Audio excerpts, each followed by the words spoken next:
Exercise number 3E। हमारे questions रहते हैं एक तो 33 और उसके बाद 37 to 41 और उसके बाद हमारे पास जो रहता है, अंश सक्सेना माइक बंद करें प्लीज, 46 से लेकर 50 कहाँ तक है सर 858। सर 8। मेरी बुक में 53 तक है, चलो 58 लिख देते हैं फिलहाल। ये हमारे पेंडिंग है, तो इसमें 33 ले रहा हूं सबसे पहले, ध्यान दीजिए। लिखा है हमारे पास क्वेश्चन 33 में, Abdul travel 300 by train, 200 kilometre bye taxi, time लगा 5 घंटे 30 मिनट। लेकिन यदि वो 260 ट्रेन और 240 टैक्सी से जाता है तो उस केस में 6 मिनट फालतू लगते हैं, यानी कि 5 घंटे 36 मिनट लगेंगे। ट्रेन और टैक्सी की स्पीड मांग रहे हैं, तो आपने लिख लिया let speed of train x kilometre per hour, let speed of taxi y kilometre per hour. पहले केस में ट्रेन से है 300 और टैक्सी से है 200। ये ट्रेन का टाइम, भाई हमने डिस्टेंस अपॉन स्पीड कर दिया, तो ये ट्रेन का टाइम, ये टैक्सी का टाइम, दोनों मिला के 5 घंटे 30 मिनट। तो 30 को 60 से डिवाइड कर दिया मैंने आवर्स में चेंज करने के लिए। ये कैंसिल आउट हो गया, 1 ज़ा 2 ज़ा, तो ये आ गया 2 5 ज़ा 10 प्लस 1 11/2 आ गया। अगले केस में कह रहा है अगर 260 वो जाए ट्रेन से और 240 जाए टैक्सी से, तो 6 मिनट फालतू लगेंगे, तो 36 मिनट लगेंगे, यानी कि 36/60। इसे कैंसिल आउट कर दिया 12 से, 12 3 ज़ा 12 5 ज़ा 25 प्लस 3 28/5 आ गया। सीधी सीधी दो इक्वेशन आ गई आपके पास। आप क्या करेंगे, लेट 1/x को u, 1/y को v, और उसको सिंप्लीफाई करके uv की वैल्यू निकाल लेंगे। तो 300u 200v इक्वल्स 11/2, और दूसरी equation 260u plus 240v equals to 28/5। मैं समझता हूँ शायद बड़े आराम से कर सकते हैं आप इसको सॉल्व। Yes sir. यस। चलिए इसके बाद आगे चलते हैं हम। क्वेश्चन नंबर 37, इस पे लिखो मोस्ट इंपॉर्टेंट। 37 मोस्ट इंपॉर्टेंट डाल लीजिए, वर्क वाला AHD क्वेश्चन। कह रहा है 2 men 5 boys can finish a piece of work in 4 days while 3 men and 6 boys can finish it in 3 days। वो कह रहा है find the time taken by 1 man alone and that by 1 boy alone to finish the work। तो हमने मान लिया let time taken by 1 man alone, 1 man alone का हमने मान लिया कि उसको लग रहे हैं डेज में है या आवर्स में है, डेज में, डेज। तो x डेज। और let time taken by 1 boy alone हमने लिया y डेज। अच्छा एक बात बताओ सोचकर कि अगर एक मैन ने एक काम को x दिन में पूरा करा है, इसका मतलब x डेज में एक काम पूरा हुआ, तो 1 डे में कितना काम पूरा होगा।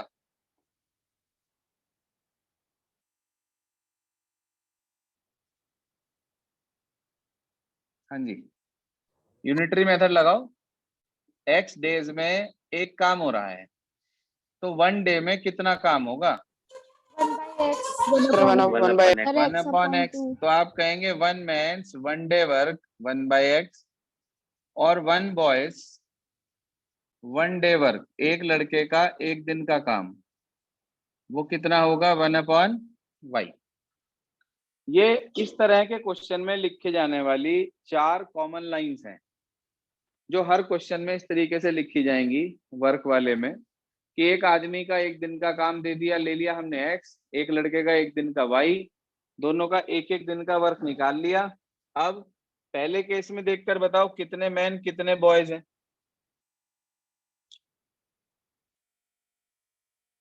हाँ जी, Sir, 2 men, 5 boys. Two men and two Five. Man, तो 2 मैन 5 बॉयज, कितने दिन में काम पूरा हो रहा है? 4 days. Sir, 4 days. अच्छा एक बात बताओ, 4 दिन में एक काम पूरा हो रहा है, ये एक दिन का काम है, तो अगर 4 दिन में एक काम पूरा हो रहा है तो एक दिन में कितना काम होगा? 7 upon यही यही गलती होती है एग्जाम में, ज्यादातर बच्चे इसे 4 लिख के आते हैं और आंसर गलत आता है बिल्कुल। ध्यान रखना, इसका भी रेसिप्रोकल होगा। अगला केस बताओ, कितने मैन कितने boys? 3 man 3 men, 6 boys. 6 boys. और 6 बॉयज, कितने दिन में? 3 दिन में। हाँ जी। Yes sir. ये आ गया जी।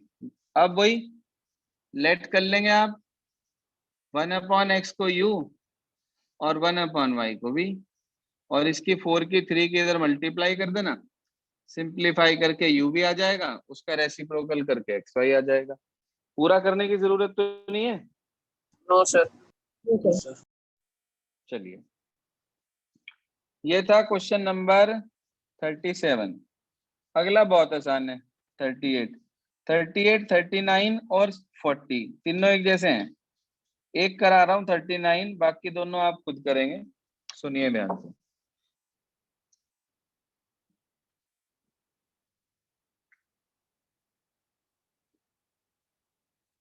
क्या कह रहा है 38 में?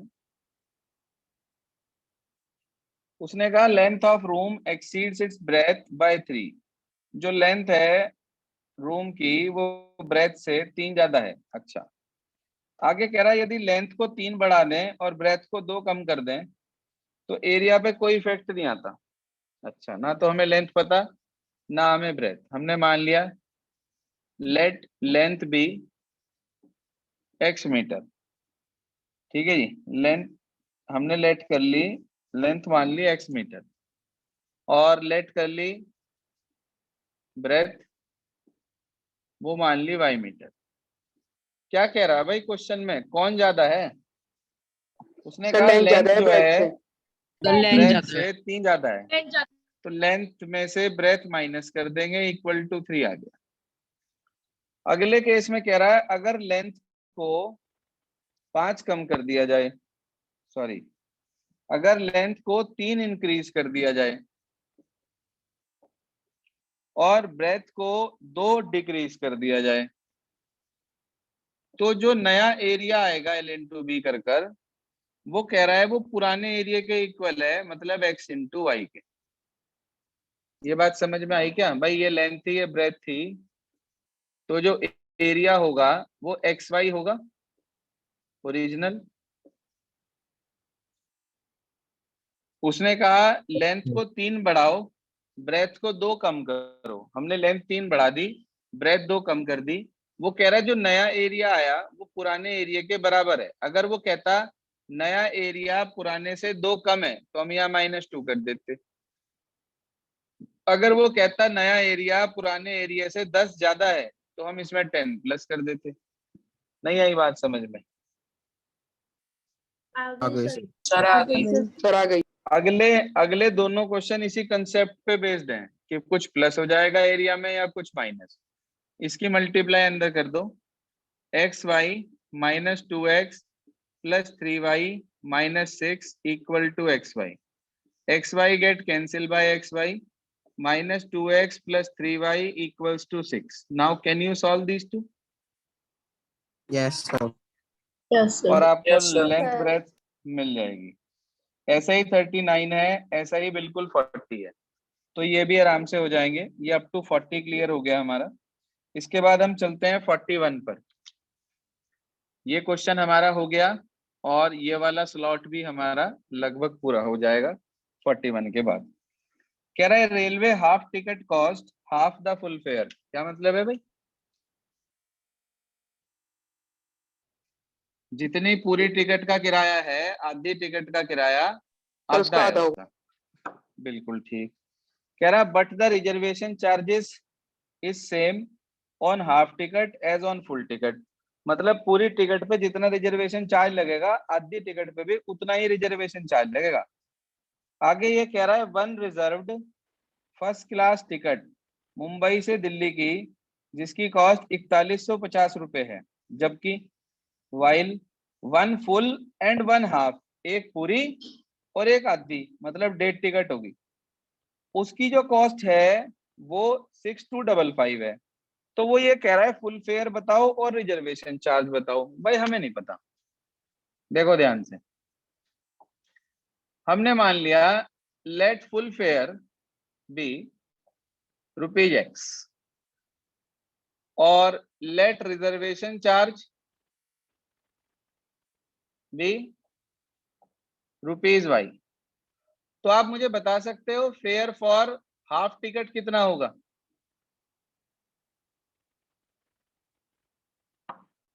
पूरी टिकट का X है तो हाफ टिकट का फेयर कितना होगा? Sir x upon y। X upon 2। Sir x upon 2 और प्लस y। रिजर्वेशन चार्ज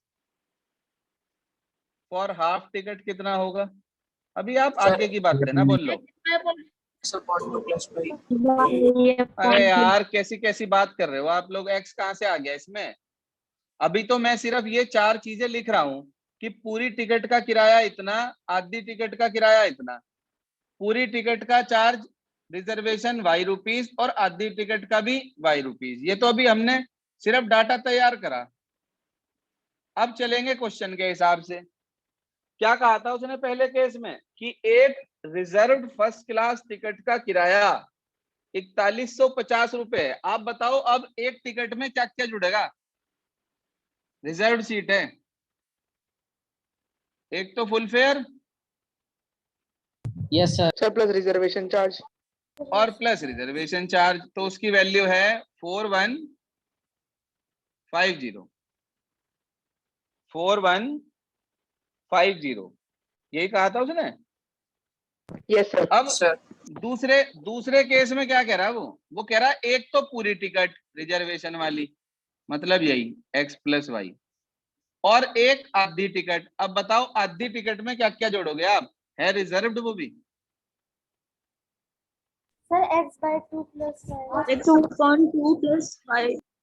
बिल्कुल ठीक बात। आधी टिकट में आधे टिकट का किराया, लेकिन रिजर्वेशन चार्ज वही है आधी टिकट का भी, और टोटल मिलाकर जो कॉस्ट आपको दे रखी है वो इसने दे रखी है 6255। इसका एलसीएम ले लो लगे हाथ, 2 एलसीएम आ जाएगा तो यहाँ आ जाएगा 2x प्लस x, 3x तो ये हो गया, 2y प्लस 2y 4y ये हो गया, होल अपॉन 2 आएगा, 2 की इधर मल्टीप्लाई कर दो, 2 5 जा 10, 2 5 जा 10 और 1 11, 2 2 जा 4 और 1 5 और 6 2 जा 12। देखना यही बैठेगा क्या? Yes sir. Yes sir. Yes sir. Yes sir. अब मुझे बताओ देखकर, क्या आप इन दोनों इक्वेशन को सॉल्व करके x और y की वैल्यू नहीं Yes, निकाल sir. सकते हैं? यस निकाल सर। यस निकाल सकते हैं। सर। Yes sir. चलिए जी, अब ये हमारे पास हुआ जी क्वेश्चन नंबर 41। देखो 42 आप लोग खुद ट्राई करेंगे, लिख लें अपने पास। इस तरीके का क्वेश्चन मैंने आपको कराया भी था, लॉस गेन परसेंट वाला। बस उसके अंदर फार्मूला जो हमने लगाया था वो एसपी का लगाया था। इसके अंदर प्रॉफिट का फार्मूला सुन लो, क्या फार्मूला होता है प्रॉफिट का। क्वेश्चन नंबर 46 में जो आप अप्लाई करेंगे, फॉर्मूला बता रहा हूं सिर्फ। प्रॉफिट का फार्मूला है profit percent upon 100 into CP, और लॉस का फार्मूला है loss percent upon 100 into CP. ठीक है जी, खुद ट्राई करेंगे आप। 46 ये फार्मूला अप्लाई होगा इसके अंदर। उसके बाद 47 देखो, 47 क्वेश्चन मेरी किताब में ये वाला है, अ लैंडिंग लाइब्रेरी। यही है क्या आपकी बुक में भी? Yes sir. Yes, sir. तो ये जो लैंडिंग sir. लाइब्रेरी वाला क्वेश्चन है, अली- सुन लो ध्यान से। लैंडिंग लाइब्रेरी वाला जो क्वेश्चन है ये फिक्स्ड वेरिएबल वाली टाइप है। जो मैंने आपको फिक्स्ड वेरिएबल वाला कराया था क्वेश्चन, उसी के बिहाफ पर होगा। ये भी आप खुद करेंगे। बीच में बचा 48 49, ये अलग कैटेगरी है, ये मैं सिखाऊंगा आपको। 50 भी इसी के जैसा 50 है, सेम टू सेम। 48 49 50 इसे छोड़ देंगे तीनों को। साइक्लिक क्वाड्रिलेटरल आप लोगों को पता है क्या होता है? अपोजिट एंगल का सम 180 होता है जिसके अंदर। तो आज होमवर्क लिख लें, बस ये 3 क्वेश्चन छोड़कर आपको 58 तक सारे ट्राई करने हैं। जो भी प्रॉब्लम होगी हम कल डिस्कस करेंगे, ठीक है जी। Except these 3 you have to do complete exercise 3E। ये सारे क्वेश्चन आपको करने हैं, ये 3 छोड़कर। होमवर्क क्लियर हो गया सभी को? Yes, sir. Yes, sir. Yes.